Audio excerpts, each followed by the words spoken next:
آنے والے وقتوں میں ایک انقلابی حکومت بھی پاکستان میں بنے گی۔ اب وہ کس طرح بنتی ہے، انقلاب کس طرح آتا ہے، ہم اس کی بحث میں نہیں جائیں گے۔ حالات خراب ہوتے ہیں، ایک سول ڈسوبیڈینس موومنٹ ہوتی ہے، دشمن حملہ کرتا ہے، پاک فوج ضرورت سمجھتی ہے، سپریم کورٹ حکم دیتی ہے، یہ اسمبلیاں تحلیل ہوتی ہیں، کوئی اور حکومت بنائی جاتی ہے۔ اکثر لوگ سوال کرتے ہیں کہ اگر کوئی انقلابی حکومت بنتی ہے تو پاکستان کے اتنے گمبھیر مسائل ہیں، پاکستان کو ٹھیک کیا بھی جا سکتا ہے یا نہیں، اور کیا جائے گا تو کیسے؟ اس کا جواب آج ہم دیں گے۔ ہم نے پچھلے پروگراموں میں آپ کو دکھایا تھا کہ ایک بابا مقصود الہی نقشبندی صاحب، جنہوں نے ذکر بھی کیا تھا، انہوں نے کہا کہ ایک اللہ کا بندہ اٹھے گا کہ جو پاکستان اور اللہ اس کے رسول کے دشمنوں کو زمین میں گھسیڑ دے گا۔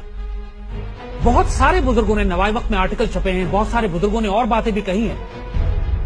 ایک ٹرم استعمال کی جاتی ہے ڈنڈے والی سرکار کی، ایک استعمال کی جا رہی ہے کہ ایک ایسی حکومت آئے گی جو اتنی شدید ہوگی، جو پاکستان سے کرپشن، دہشت گردی، مس مینجمنٹ، بیڈ گورننس، خیانت، غداریاں، ان کا خاتمہ کر دے گی۔ ہم سوچتے ہیں، ایزیوم کرتے ہیں کہ پاکستان میں انقلابی حکومت آ گئی ہے، رات کو میرے عزیز ہم وطنوں کا اعلان ہو جاتا ہے، قوم کو مخاطب کر کے بتا دیا جاتا ہے کہ اب ایک نئی انقلابی حکومت ہے اور پاکستان کی صفائی کا وقت آ پہنچا ہے۔ اسی طرح کا انقلاب آئے گا انشاءاللہ ایسے ہی ہوگا۔ اور اب اس کے بعد کیا ہونے والا ہے؟ دیکھیے، پہلا کام کوئی بھی انقلابی حکومت کرے گی، وہ اس اللہ کے اس حکم کو نافذ کرے گی جو اللہ نے دہشت گردی اور فساد فی الارض کے حوالے سے بتایا۔ اللہ کا حکم ہے قرآن میں کہ جب تم قصاص نافذ کرو، لوگوں کو سزا سناؤ، تو مسلمانوں کی جماعت اس کو دیکھے، پبلک ڈسپلے کرو۔ یہ قرآن کا حکم ہے۔ پاکستان میں کوئی بھی حکومت آئے گی، پہلے دن، پہلی رات اس کو یہ کام کرنا ہوگا کہ جی ٹی روڈ کے اوپر پشاور سے کراچی تک جتنے کھمبے ہیں، ہر کھمبے پہ ایک دہشت گرد کو لٹکا ہے۔ یہ کرنا پڑے گا۔ ڈنڈے والی سرکار ایسے ہی کام کرے گی۔ بزرگوں نے جو اس کی ڈیفینیشن بتائی ہے وہ یہ بتائی ہے کہ وہ گولی پہلے مارے گی، بات بعد میں کرے گی۔ اور جتنے بھی انقلاب دنیا میں آئے، جو ایک ریڈیکل چینج لینے کے آتے ہیں، جب اتنا کینسر پھیل جاتا ہے معاشرے میں، پھر بڑی خونی سرجری کرنی پڑتی ہے۔ یہ آپ کا سوال ہے، انقلاب خونی ہوگا۔ یہ پہلا انقلاب پاکستان کی تاریخ میں ہوگا جو خونی ہوگا۔ اس سے پہلے جتنے مارشل لاء تھے ان میں ایک آدمی کو گولی نہیں ماری گئی۔ ہم بات کر رہے ہیں جو آئے گا وہ کیا کرے گا، اس کو اچھی طرح سمجھ لیجیے۔ جو پہلی رات کا سٹیپ ہوگا کہ 2-2.5 ہزار آدمی پاکستان میں ٹانگ دیے جائیں گے۔ جب ٹانگ دیں گے آپ اس وقت ایک ڈیٹرنس کریٹ کریں گے پوری دنیا میں۔ پاکستان میں دہشت گردوں کو ایک میسج چلا جائے گا کہ دس گورنمنٹ مینز بزنس۔ ساتھ آپ نے دوسرا کام کیا کرنا ہے، پاکستان کے سارے ایئرپورٹ سیل ہو جائیں گے، پاکستان سے کوئی فلائٹ باہر نہیں جائے گی، نہ کوئی فلائٹ آئے گی۔ 15 دن کے لیے پاکستان دنیا سے کٹے گا۔ یس، پاکستان دنیا سے کٹے گا 15 دن کے لیے۔ آپ تمام mobile phone network down کر دیں گے، there will be no communication. Pakistan میں تمام private television channel shut down کر دیے جائیں گے، صرف ٹی وی آن رہے گا۔ یعنی پاکستان 15 دن کے لیے غار کے دور میں چلا جائے گا۔ پاکستان 15 دن کے لیے اعتکاف میں چلا جائے گا۔ پاکستان اپنی صفائی کرے گا، پاکستان کی تطہیر ہوگی، پیوریفیکیشن ہوگی۔ یہ ضروری ہے۔ آپ نے دہشت گردوں کو، خوارج کو، کرپٹ لوگوں کو، جو چور ہیں، جو حرام خور کے بچے ہیں، جو ملک سے باہر بھاگنا چاہتے ہیں، جنہوں نے ٹکٹ کٹائے ہوئے ہیں، ان کو روکیں گے۔ جن کے جو آپس میں ایک دوسرے سے کمیونیکیشن اور رابطے کر کے دہشت گردی کریں گے، تعلقات بنائیں گے، بھاگنے نکلنے سے سفارش کرنے کی کوشش کریں گے، سب شٹ ڈاؤن ہو جائے گا۔ پرائیویٹ میڈیا جو سینسیشن پھیلاتا ہے، ہنگامہ برپا کر دیتا ہے، سب شٹ ڈاؤن ہو جائے گا۔ اس 15 دنوں کے شٹ ڈاؤن کے اندر پاکستان میں ایک میسو صفائی ہوگی، ہزاروں گرفتار کیے جائیں گے، جن کی وہ تمام لوگ کہ جن کی ذرائع آمدنی ان کی نون ذرائع انکم سے زیادہ ہے، جو NRO کے کھلے ہوئے ہیں، جو پلیت اور کرپٹ، ان بدبخت اور دہشت گرد۔ So we need a Mullah Omar. We need a Khomeini, we need a Mullah Omar, we need a Mao Zedong, we need a Stalin, we need Putin۔ ہمیں کوئی بندہ چاہیے۔ اور اگر آپ ہم سے پوچھتے ہیں تو we need Umar bin Abdul Aziz, we need عمر بن خطاب، ہمیں کوئی ایسا we need صلاح الدین ایوبی، آپ جو مرضی نام لے لیں۔ یہ سارے اپنے وقت کے انقلابی تھے۔ یہ سارے وہ تھے کہ جنہوں نے اپنے دور میں آہنی ہاتھوں سے نپٹا ہے کرپشن کو۔ پھر جب آپ یہ معاملہ کرتے ہیں، آپ نے قوم کو اپنے ساتھ ملانا ہے، قوم کو ریلیف دینا ہے۔ آپ نے بہت بڑا پریشر قوم کے اوپر ہے کہ مہنگائی ہے، آپ کہتے ہیں غربت ہے، آپ کہتے ہیں چیزوں کو مینج کس طرح کریں گے۔ جب آپ ایک امن قائم کرتے ہیں نا کسی جگہ پہ بھی، تو خود بخود امن قائم ہونے کے نتیجے میں ایک تجارت اور ایکٹیویٹی اور اکنامک ایکٹیویٹی شروع ہو جاتی ہے۔ حکومت وقت کو ایک کام اور کرنا ہے کہ پاکستان میں جتنے ٹیکسز ہیں لوگوں کے اوپر، خاص طور پر انکم ٹیکس اور سیلز ٹیکس، یہ ختم امیڈیٹلی اوور نائٹ ختم کر دیں۔ اس بات کا سوال بعد میں کیجیے گا کہ حکومت کی آمدنی پھر کہاں سے آئے گی، اس کو ختم کر دیں اوور نائٹ۔ جب آپ یہ ٹیکسز ختم کرتے ہیں تو آپ کی ہر چیز جو پاکستان میں ہے اس کے ریٹ 30-40% کم ہو جاتے ہیں۔ پیٹرول کا 100 لیٹر اگر آپ آج استعمال کرتے ہیں تو اس میں سے 50 روپے تقریباً ٹیکسز ہیں۔ 50 روپے کا پیٹرول پڑتا ہے آپ کو، 50-60 روپے ٹیکسز ہیں۔ اور جو پیٹرول آپ گاڑیوں میں استعمال کرتے ہیں، جتنا فیول آپ امپورٹ کرتے ہیں نا، اس کا 80% آپ استعمال کرتے ہیں، 90% استعمال کرتے ہیں آپ انڈسٹری میں، بجلی بنانے کے لیے، آرم فورسز استعمال کرتی ہیں، پی آئی اے استعمال کرتی ہے. جو کاروں موٹر سائیکلوں پہ پیٹرول استعمال ہوتا ہے نا، وہ 5% بھی نہیں ہے. اور اس 5% پیٹرول کے اوپر تو ایکچولی آپ ٹیکس معاف کر سکتے ہیں، ختم کر سکتے ہیں. تو موٹر سائیکل والے کو، غریب اخبار بیچنے والے کو، رکشہ چلانے والے کو اگر 50 روپے پیٹرول ملنا شروع ہو جائے تو سوچیے اس کی آمدنی کتنا بڑھ جائے گی. اور کوئی حکومت جو یہ کام کرے گی، مجھے بتائیں قوم اس کے ساتھ کھڑی ہوگی یا اس کے خلاف نکل کے سڑکوں پہ آئے گی؟ آپ نے دہشت گردی کا خاتمہ کیا، آپ نے جتنے ڈاکو ڈکیت چور تھے ان کے بھاگنے کے راستے بند کیے اور ان سب کو گرفتار کر کے کہا کہ اکاؤنٹیبلٹی، تم سارے ایم این ایز اور ایم پی ایس یہ تو پھنسیں گے سارے، ان کو سامنے لے کر آپ نے قوم کو سب سے پہلے ریلیف دیا. جس لمحے آپ پیٹرول کا اور ٹیکس کا ریلیف دیں گے، آپ حساب لگا لیں کہ کتنے آپ کا ریونیو کم ہوگا. 200 ارب 300 ارب 400 ارب روپے حکومت کے کم ہو جائیں گے. انکم ٹیکس سے کتنے پیسے آتے ہیں؟ پیٹرول کے ریلیف، پیٹرول کے ٹیکس سے کتنے پیسے کماتے ہیں؟ 400-500 ارب روپے آپ کو کم ہو جائے گا. What is $5-4 billion? اتنا تو پیسے زرداری کی آپ حلق کو دور سے دبائیں وہ نکال دے گا. اتنا تو نواز شریف کو آپ 2 سرے پہلے سے آگے پیچھے اس کے بیچے وہ نکال کے دے دے گا. $4-5 بلین کیا چیز رکھتے ہیں؟ انقلابی حکومت کو جو کرنا ہے، آپ آئی ایم ایف سے ری-نیگوشیٹ کریں. ہر کانٹریکٹ جو آئی ایم ایف سے کیا گیا ہے نا، اس میں ٹرم ہوتی ہے کہ صاحب کانٹریکٹ ری-نیگوشیٹ کیا جا سکتا ہے کہ ہم، یہ مثال برازیل کے ہم آپ کو دیتے ہیں. برازیل پہ $100 ارب کا قرضہ طے کرتا ہے، $100 ارب کا، ہم پہ بھی 50-60 ہو گیا. اور 30-40% انٹرسٹ ریٹ کے اوپر $40 ارب تقریباً برازیل جو ہے وہ سود کی ادائیگی کرتا تھا I M F, world bank, ان ساروں. برازیل میں انقلابی حکومت آئی، اس نے آنے کے بعد کیا، اس نے کہا جی پہلا کام آئی ایم ایف سے کہا کہ ابھی ہم 3 سال تک آپ کو کچھ پے نہیں کریں گے اور ہمیں آڈٹ کرنے دیں، اکاؤنٹ کرنے دیں، ملک میں کرپشن ہوئی ہے، پیسے آئے ہیں وہ کھائے گئے ہیں، ہمیں حساب کتاب کرنا ہے، دیکھنا ہے پیسے گئے کس کے پاس ہیں، ہمارے ملک کی اکنامک ڈیولپمنٹ ڈسٹرب ہو رہی ہے، ہم دے دیں گے 3 سال کے بعد، ابھی نہیں. 3 سال کے لیے ڈیفرڈ پیمنٹ روک دیا. اور کلازز ہوتے ہیں، یہ کوئی غیر قانونی کام نہیں ہے، دنیا میں ہر جگہ یہ رینیگوشیٹ ہوتا ہے. نتیجہ یہ ہوا کہ برازیل نے $40 ارب سال کا بچانا شروع کر دیا جو سود کی ادائیگی ہو گئی. 3 سال کے بعد انہوں نے اکانومی اتنی بلڈ کر لی کہ ساؤتھ اس وقت دنیا کی برکس، بڑی اکانومی کے اندر، برکس کے اندر برازیل کھڑا ہوا ہے. اور وہ اس وقت انہوں نے بعد میں سود بھی ادا کر دیا، سب قرضے بھی ادا کر دیے، سب کر دیے اور کہا کہ وہ اس کے بعد ایک اسٹینڈ الون اکانومی ان کی بات. تو ہم بات کر رہے ہیں کہ آپ آئی ایم ایف سے ری-نیگوشیٹ کریں گے. لیکن پاکستان ڈیفالٹ بھی تو کر سکتا ہے اس طرح کی. دیکھیے ڈیفالٹ کی بات نہیں ہے، جب آپ ری-نیگوشیٹ کرتے ہیں تو ڈیفالٹ نہیں ہوتا. آپ کہتے ہیں کہ ہم دیں گے لیکن بعد میں دیں گے. کلازز موجود ہے نا، ٹرم دیکھ لیں آپ. یہاں پہ آپ کو ڈپلومیٹکلی، لیگلی اسمارٹ کھیلنا. اور جب دنیا میں پہلے کئی ملکوں نے ایسا کیا ہے، کوئی بڑی بات نہیں ہے. آپ آئی ایم ایف سے کہیں گے ہم تم سے بات کریں گے 3-4-5 سال کے بعد. آئی ایم ایف کے بعد کوئی فوج نہیں ہے جو جب آپ پاکستان کے اندر ٹیکسز معاف کرتے ہیں، آئی ایم ایف سے ری-نیگوشیٹ کرتے ہیں کہ سود کی ادائیگی ہم نہیں کریں گے، تو پاکستان میں بہت بڑا ایک ریلیف ملتا ہے قوم کو اور عوام کو. اب سوال اس کے بعد یہ پیدا ہوتا ہے کہ مہنگائی کم ہو جاتی ہے، لوگوں کے پاس بائنگ پاور آ جاتی ہے. آپ کو کوئی ضروری نہیں کہ تنخواہیں بڑھائیں. ٹیکس ختم کرنے سے ہی ہر تنخواہ میں، ہر آدمی کی تنخواہ میں کئی ہزار روپے کا اضافہ ہو جائے گا. موٹر سائیکل والا، رکشے والا، اس کی آمدنی ڈبل ہو جائے گی جب آپ پیٹرول پہ ٹیکسز معاف کر دیں گے. جتنے فالتو ٹیکسز ہیں پاکستان کے اندر، کھانے پینے کی چیزوں کے اوپر، سیلز ٹیکس، پیٹرول، فیول، بجلی، گیس، سب ختم کرتے ہیں آپ. اس کے بعد شارٹ ٹرم میں آپ کو ڈیفینیٹلی ایران سے بجلی لینی پڑے گی. ایران سے بجلی لینے کا مطلب یہ ہے کہ ایران گیس سے بجلی بناتا ہے، آپ پیٹرول اور ڈیزل سے بجلی بناتے ہیں. زمین قیمتوں میں 4 گنا فرق ہے، 5 گنا فرق ہے. جب ایران آپ کو 20,000 میگا واٹ بجلی دینے پر تیار ہے، آپ جب ایران سے بجلی لے کر آئیں گے تو آپ کی اوور نائٹ، جب تک کہ ہم اپنی بجلی کی کیپیسٹی نہ پیدا کریں جس میں 4-5 سال لگ جائیں گے، میں 3 سال لگ جائیں گے، تو آپ ہمسائے سے امپورٹ کر لیں، کوئی بڑی بات نہیں ہے. اب آتا ہے سوال کہ پاکستان حکومت اپنے خرچے کیسے پورے کرے گی. آپ کو اکنامک ریکوری کرنی ہے، پیسے آپ کو چاہیے. اس کے لیے آپ کو سود کی ادائیگی پہ سکوک بانڈز بیچنے کی، ملک کی تمام پرائیویٹائزیشن کے نام پہ ملک کے ریاستی اداروں کو فروخت کرنے کی ضرورت نہیں ہے. اللہ تعالیٰ نے جو آپ کو ریکوڈیک اور اسٹینڈک اور گولڈ، آئل اینڈ گیس کے ریزرو دیے ہیں، اس پر انٹرنیشنل پارٹنرشپ ہو سکتی ہے. انٹرنیشنل پارٹنرشپ ہو سکتی ہے کہ آپ چائنا سے بات کریں، ایران سے بات کریں، ترکی سے بات کریں، مسلمان ملکوں سے بات کریں، آؤ انویسٹمنٹس کرتے ہیں. ریکوڈک پہ ہم 60-40 شیئر کر لیتے ہیں، 60-30، 70-30 شیئر کر لیں گے. 30 تمہارا انویسٹمنٹ تم لے کر آؤ، ایک زمین ہماری ہے. اور وہ چونکہ مسلمان ملک ہوگا لہذا اس کے ساتھ شیئر کرتے بھی آپ کو تکلیف نہیں ہوگی. کوئی ایسا 500 سے 600 ارب ڈالر کا سونا، $600 billion worth of gold Reko Diq میں زمین پہ رکھا ہوا ہے.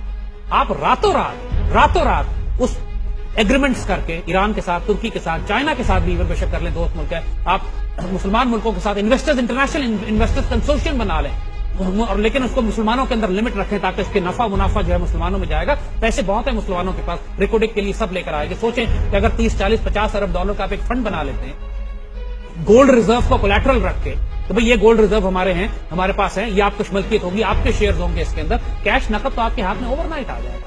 اور جب نقد کیش آپ کے ہاتھ میں آتا ہے، پاکستان کا بجٹ 30-35 ارب ڈالر ہے، آپ کو اگر سال 2 سال کا بجٹ پیسے بھی آپ اس طریقے سے نکالتے ہیں تو پھر آپ کو اپنی قوم پر ٹیکس لگانے کی ضرورت نہیں ہے جیسے سعودی عرب کرتا ہے. اس پیریڈ کو آپ استعمال کریں گے ملک میں تیل اور گیس کے ذخیرے نکالنے کے لیے، آپ ڈیولپ کریں گے انفراسٹرکچر کو، آپ انوائٹ کریں گے انویسٹمنٹ کو، آپ بنائیں گے سڑکیں، بجلی آئے گی ملک میں، پہیا چلے گا کاروبار اور انڈسٹری کا، آپ مڈل کلاس کو ریلیف دیں گے، غریب کلاس کو ریلیف دیں گے، اپر کلاس سے لوٹی ہوئی دولت واپس لائیں گے. اس اسٹیٹ پر آپ جائیں گے سوئٹزرلینڈ، جس طرح انڈیا نے کیا، نریندر مودی نے گیا، پوری ٹیم بھیجی ہے سوئٹزرلینڈ، اور وہاں پہ ان کے 400-500 ارب ڈالر ہیں جو انڈیا کے رکھے ہوئے ہیں، ہمارے بھی 200-250 ارب ڈالر وہاں رکھے ہوئے ہیں. پھر سوئٹزرلینڈ سے بات کریں، نکالو لسٹیں ان کا وقتوں کی جن کو، اور پھر ان کے حلق پکڑے یہاں سے کو نکالو دولت. ایران نے پچھلے دنوں، ابھی پچھلے مہینے کی بات ہے، ان کا ایک بلینئر ارب پتی آدمی جس نے ایران کے تیل اور گیس کی کمپنیوں کے اندر 2-2.5 ارب ڈالر کی خیانت کی، ایران نے اس کو چوک پہ گولی ماری، ایسا فارغ کیا. نتیجہ یہ ہے کہ ایران میں کوئی جرت نہیں کر سکتا اسٹیٹ لیول پہ کرپشن کرنے کی. آپ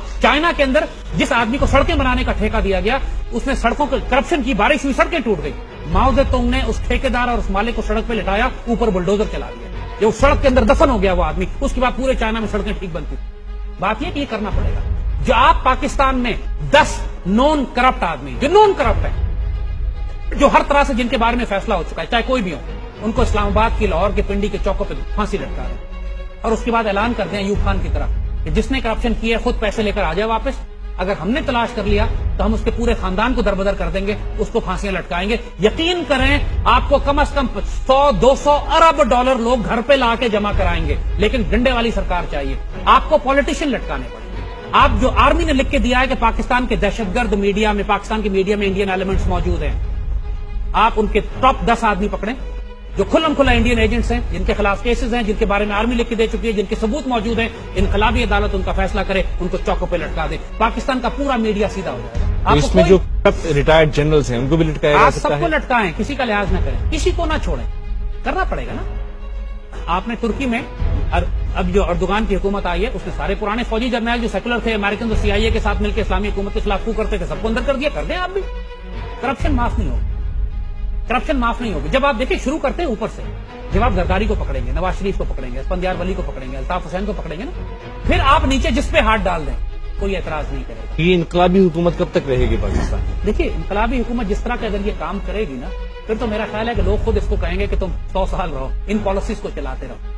لیکن بات یہ ہے کہ ظاہر انقلابی حکومت کو آ کر پاکستان میں ایک نظام قائم کرنا، پاکستان میں اس میں پولیٹیکل اور جوڈیشل سسٹم درست کرنا، پاکستان میں عدل کا نظام ٹھیک کرنا، پاکستان میں ایجوکیشن سسٹم کو ٹھیک کرنا ہے، پاکستان میں سوشل جسٹس قائم کرنا ہے، مساوات قائم کرنی ہے، عدالتیں قائم کرنا ہے. یہ نہیں ہونا چاہیے کہ ایک آدمی BMW میں بیٹھا ہوا ہے 2 کروڑ کی، اور اس کے دروازے کے باہر 100 آدمی کھڑے ہو کے شیشے پہ نوک کر کے کہہ رہے ہیں کہ میں ایک وقت کی روٹی دے دو.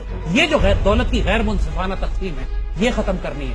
یہ نہیں ہونا چاہیے پھر آپ کے معاشرے میں کہ جو سیدی رسول اللہ نے فرمایا تھا کہ تم سے پہلے قومیں اس لیے تباہ ہوئی کہ جب کوئی امیر آدمی ظلم کرتا تھا تو اس کو معاف کر دیا جاتا تھا، جب کوئی غریب ظلم کرتا تھا تو اس کو سزائیں دی جاتی تھی. عدل ہوگا تو پھر بے لاگ ہوگا، دروازے پہ ہوگا، مفت ہوگا، فوری ہوگا، اور عدل ہوتے نظر آئے گا. یہ ہوتا ہے عدل. یہ انقلابی حکومت کرے گی، یہی کرنا ہوگا، ورنہ وہ چلے گی نہیں، ورنہ اس کے خلاف بغاوت ہو جائے گی. اس طرح بات کی ایجوکیشن سسٹم کو ٹھیک کرنے کی بات ہے تو لیاقت علی خان کو جو مشورہ محمد اسد نے دیا تھا، لیوپولڈ ویس، انہوں نے جو مشورہ دیا تھا کہ آپ پاکستان کے تمام اسکولوں میں 1 سال کی چھٹی کرتے ہیں. بچوں کو گدھا بنانے سے بہتر ہے کہ گھر بٹھا دیں. تو ماں باپ سے کہیں کہ تم ان کو جو پڑھاؤ جو پڑھا سکتے ہو، اور 1 سال کے اندر آپ پورا کریکولم ریوائز کریں، نئے استاد تیار کریں، نیا ایجوکیشن سسٹم بنائیں. اور جب 1 سال کے بعد اسکول کھلیں گے تو ہم ایک نئی انقلابی نسل تیار کریں گے جو آئندہ آنے والی صدیوں کا بوجھ اٹھائے گی. اس وقت لیاقت علی خان یہ کر نہیں سکے. پھر اس کے بعد عشر آتا ہے، ایگریکلچر 10%. جب پاکستان ایگریکلچر کنٹری ہے، بلین آف ڈالرز ورتھ ہم ایگریکلچر پیدا کرتے ہیں، فروٹس نکلتے ہیں، ویجیٹیبلز ہوتی ہیں، ہمارا غلہ پیدا ہوتا ہے. تمام فوڈ پروڈکٹس، ایگریکلچر، غلہ، چاول، دال، گندم، اس کی ایکسپورٹ پر پابندی لگا دی. دل بی نو ایکسپورٹ. ہمیں پیسہ کمانے کے لیے اپنی خوراک کو ایکسپورٹ کرنے کی ضرورت نہیں ہے. کئی دفعہ ملک میں ہو چکا ہے جو کہ اضافی خوراک ہو اس کے کیا کیا جائے؟ جو اضافی خوراک ہے وہ آپ مسلمان بھائیوں کو دے سکتے ہیں. افغانستان ہے، فلسطین ہے، کشمیر ہے، چچنیا ہے، بوسنیا ہے، برما کے مسلمان ہیں. مسلمان صدقہ کرنے والی قوم ہونا، ہم صدقہ کے بڑے بھائی ہیں. ہمارا دینے والا ہاتھ جو اضافی ہے، ہم کو کوئی ضرورت نہیں ہے کہ ہم چند 100 ملین ڈالر کمائیں غلے کو ایکسپورٹ کر کے، پھر پاکستان میں غلے کی قیمتیں آسمان پہ چلی جائیں، پاکستان میں قحط پڑے، پھر اسی غلے کو مہنگا امپورٹ کرے. یہ ہوتا رہا ہے پاکستان میں. فوڈ کراپس ایکسپورٹ نہیں ہوں گے. یوسف علیہ السلام والا واقعہ یاد کیجیے گا. انہوں نے جب فرعون کے، جب وہ عزیز مصر کے فائنانس منسٹر تھے، minister for health and minister for mineral resources تھے، خزائن الارض کے ریسپانسبل تھے، انہوں نے اس وقت کہا تھا کہ 7 سال تک غلہ ایکسپورٹ نہیں کرنا, سنبھال کے رکھو, بعد میں کام آئے گا. آج ہم جس دور میں داخل ہو چکے ہیں, پاکستان کو فوڈ سیکیورٹی کا بڑا دھیان کرنا ہے, کیونکہ پانی کم ہو رہا ہے, انڈیا ہمارا پانی روک رہا ہے. We have to seriously work on food security. اور ایک ایسا ملک جو فوڈ سیکیورٹی کا جس کو کرائسس ہو, وہ غلہ ایکسپورٹ کرتا ہو صرف اس لیے کہ سود کی ادائیگی میں وہ پیسے واپس چلے جائیں گے, اس سے بڑا حرام کام کوئی نہیں ہے. آپ نے فوڈ ایکسپورٹ نہیں کرنا. جب ایکسپورٹ نہیں کریں گے تو غلہ ملک میں ہوگا. اپنے وہی ایوب خان نے کیا تھا, سال کا غلہ رکھ لو, باقی منڈی میں لے کر آؤ. جب آپ نے فوڈ کا مسئلہ حل کر لیا, قوم کا فوڈ سیکیور ہو گیا. ایوب خان سے لوگ کہتے تھے اس زمانے میں جب ڈیم بنا رہا تھا, تربیلا منگلا ڈیم بنائے, ایوب خان سے لوگ کہتے تھے کہ پاکستان کے سیاسی حالات بڑے ٹربولنٹ ہیں, ملک کے آس پاس بڑی ہو رہا ہے, سب کچھ حالات خراب. وہ کہتا تھا صرف مجھے یہ بتاؤ ملک میں فصلیں کیسی ہیں. کہ جی فصلیں بہت اچھی ہو رہی ہیں. کہتے پھر فکر نہ کرو, ملک امن سے رہے گا. جب تک فصلیں اچھی ہیں اس ملک میں کوئی انقلاب, کوئی فساد, کوئی برپا نہیں ہو سکتا. اور دیکھیں گے پھر ایوب خان کے خلاف جو ایکسپلائٹیشن بھی ہوئی ہے وہ چینی کے اوپر ہوئی ہے, کہ چینی مہنگی ہو گئی تھی, خوراک مہنگی ہو گئی. اور فوڈ رائٹس دنیا میں آج کئی ملکوں میں ہو رہے ہیں. جس طرح پاکستان میں آج بجلی پہ رائٹس ہو رہے ہیں نا, آپ ملتان, لاہور, پاکستان کے شہروں کو دیکھیں کہ لوگ سڑکوں پہ نکل کے وابڈا کو جلا رہے ہیں, یہ بجلی کے رائٹس ہیں. اسی طرح ملک میں فوڈ رائٹس کئی ملکوں میں ہو رہے ہیں, اور پاکستان میں اب ہونے جائیں گے آئندہ وقتوں میں, کہ جب جس طرح پانی آپ کا کم ہوتا جا رہا ہے. لہٰذا غلہ, فوڈ سیکیورٹی از کریٹیکل. دوسرا, بلوچستان کے جو ڈیزرٹس ہیں, بڑے بڑے علاقے ہیں بلوچستان میں, ہزاروں میل کا علاقہ ہے بلوچستان, جن کو کبھی کاشت نہیں کیا گیا کیونکہ وہاں پانی نہیں. پانی کیوں نہیں ہے؟ پانی موجود ہے, زیر زمین موجود ہے. وہاں پہ آپ ٹیوب ویل لگائیں, وہاں پہ آپ پانی نکالیں, کاریزیں ہیں, پانی باہر نکالیں اور اس کو کاشتکاری پہ لگا دیں. اور وہاں پہ جینیٹیکلی ماڈیفائڈ کراپ, مونسینٹو, ان کو قریب بھی نہ آنے دیں, کیونکہ یہ جی ایم کراپ جو مین پاکستان میں لگائی جا رہی ہیں, یہ ہماری ساری فصلوں کو کرپٹ کر رہی ہیں. آپ کو فوڈ سپلائی کے لیے جانا پڑے گا, کیونکہ صرف آپ ہی نہیں, پاکستان میں جتنا غلہ پیدا ہوتا ہے, آپ افغانستان کو بھی سپورٹ کرتے ہیں, آپ سینٹرل ایشیا کو بھی بھیجتے ہیں. ہمارا غلہ پورا وہاں جاتا ہے, ایران بھی ہمارا غلہ اور پھل اور چیزیں جاتی ہیں, مسلمان دنیا ہم سے لیتی ہے. اس کے بعد جو 10% عشر آپ کو لگانا پڑے گا. جتنی خوراک ملک میں پیدا ہو رہی ہے اس کا 10% ایز ٹیکس, اللہ تعالیٰ کا جو ٹیکس ہے عشر کا, یہ ٹیکس آپ لگائیں, اور یہ سارا غلہ بیت المال میں آئے گا. اور یہ غلہ صدقے کا غلہ ہے. یہ وہ غلہ ہے کہ جو ریاست پاکستان کے پاس ہے, جو غربا میں, یتیموں میں, مسکینوں میں کفالت کے لیے تقسیم کیا جائے گا, ان کو دیا جائے گا. دیکھیے, جب آپ یہ معاشرہ قائم کرتے ہیں جس کی ایک روحانی مورل اساس ہوتی ہے, جس میں آپ لوگوں کو ترغیب دیتے ہیں کہ آپ صدقات کریں اور خیرات کریں, جس میں ریاست خود زکات لے کر, عشر لے کر تقسیم کرنے والی ہوتی ہے, لوگوں پر ظالمانہ ٹیکسز نہیں لگاتی. حضور نے فرمائی تھی, احادیث مبارکہ میں ذکر ہے اس بات کا, کہ ایک زمانہ آئے گا جب حکمران تم پہ سینکڑوں طرح کے ٹیکس لگایا کریں گے اور زکات کو بوجھ سمجھا جائے گا. آج لوگ زکات کو بوجھ سمجھتے ہیں. آپ سینکڑوں قسم کے ٹیکس ہٹا دیں, زکات شوق سے دیں گے. اوورسیز پاکستانی ہیں جو بلینز آف ڈالرز کی فائنینسنگ پاکستان میں کرنا چاہتے ہیں. اور پھر ایک طریقہ آپ کو بتائیں, سیدی رسول اللہ کی خلفائے راشدین کی ایک سنت ہے, اس کو نافذ کرنا پڑے گا پاکستان میں. اس کو آج یہ پبلک پرائیویٹ پارٹنرشپ کا نام دیتے ہیں. بات یہ ہے کہ جب اس زمانے میں غزوات تھے, بڑے بڑے پروجیکٹس ہوتے تھے جو نیشنل انٹرسٹ, مثلا ڈیم بنانا ہے, کالا باغ ڈیم بننا ہے, آپ نے اسلحہ خریدنا ہے, آپ نے سڑکیں بنانی ہے, آپ نے اسکول بنانے ہیں, آپ مثلا آپ نے ایک حساب لگایا کہ یہ پاکستان میں بجلی پیدا کرنے کے لیے ہم کو 10 ارب ڈالر کی ضرورت ہے. آپ اس 10 ارب ڈالر کا وہ بجٹ قوم کے سامنے رکھیں, پوری دنیا کے مسلمان کنٹریبیوٹ کریں گے, وہ سود نہیں لیں گے. زیادہ حامد صاحب, انقلابی حکومت دنیا کے ساتھ کیسے کمیونیکیٹ کرے گی؟ کیا دنیا اس انقلابی حکومت کو ایکسپٹ کر لے گی؟ دیکھیے, بات یہ ہمیں دشمنوں کی دنیا کی کیا پرواہ کرنی ہے, ہمیں پاکستان ٹھیک کرنا ہے نا. We have to live in the global village as well. Global village کا کیا مطلب ہے؟ ہم پاکستان تباہ کروا لیں, پاکستان میں بجلی پانی گیس کا بحران چلتا رہے, خواری ٹی ٹی پی گھس جائے پاکستان میں, اس کا مطلب ہے ہم گلوبل ولیج کے ساتھ گزارا کر رہے ہیں. دنیا کے ہر ملک کو حق ہے کہ اپنی مرضی کے مطابق حکومت کرے. کون سا ملک ہے؟ کیا پوٹن دنیا سے پوچھ کے چل رہا ہے؟ کیا ایران دنیا سے پوچھ کے چل رہا ہے؟ کیا سعودی عرب یا چائنا دنیا کی جو کیوبا, اتنا سا کیوبا ہے, دنیا سے پوچھ کے چل رہا ہے؟ کیا وہ گلوبل ولیج میں نہیں رہتے؟ کیا وہ تجارت نہیں کرتے دنیا کے ساتھ؟ بات یہ ہے کہ جو شیر اور دلیر ہوتے ہیں ان کو پتا ہوتا ہے کہ ہم نے کیا کرنا ہے. انقلاب دنیا میں آج بھی برپا ہو رہے ہیں. کہ دہشت گرد ہیں, جو داعش ہے, جو ٹی ٹی پی ہے, انہوں نے اپنے علاقے میں بدماشی کی, کسی سے پوچھ کے کیا, جو ان کا دل چاہتا تھا وہ کرتے پھرتے تھے. ہم تو ایک ایٹمی طاقت ہیں. اور بات یہ دیکھیں, پاکستان کو کوئی اگنور نہیں کر سکتا. یہ بات جو ہم بات کر رہے ہیں, اصل میں یہ کانسیپٹ اتنے مشکل ہیں, ایک غلام کو سمجھنے میں اتنے ناممکن لگتے ہیں. جو ہمارے دانشور ہیں, جو ہمارا میڈیا ہے, جو ہمارے پولیٹیکل فلاسفرز ہیں, یہ سارے مغرب کے غلام ہیں. ان میں سے کوئی تو یہ خواب بھی نہیں دیکھ سکتا کہ ہم پاکستان کبھی دنیا کی امامت کریں گے. خواب بھی نہیں. ان کو پاگل پنے کی بڑھ لگتی ہے, دیوانہ بکواس کر رہا ہے, ایسے کیسے ہو سکتا ہے؟ ہم تو ہمیشہ غلامی رہنے کے لیے پیدا ہوئے, غلامی رہیں گے. تو جب ان کو ہم یہ بتاتے ہیں کہ ایک دور ایسا بھی آئے گا کہ اس پاکستان کی ہاں اور نہ میں دنیا کے فیصلے ہوں گے, تو they go into state of disbelief. Pakistan کو اگر ٹھیک کرنا ہے, آپ کسی بھی انقلابی قیادت کو یہ کام کرنا ہوگا. اس کے علاوہ پاکستان ٹھیک نہیں ہوگا. یہی کرپٹ سٹیٹس کو آگے چلتا رہے گا.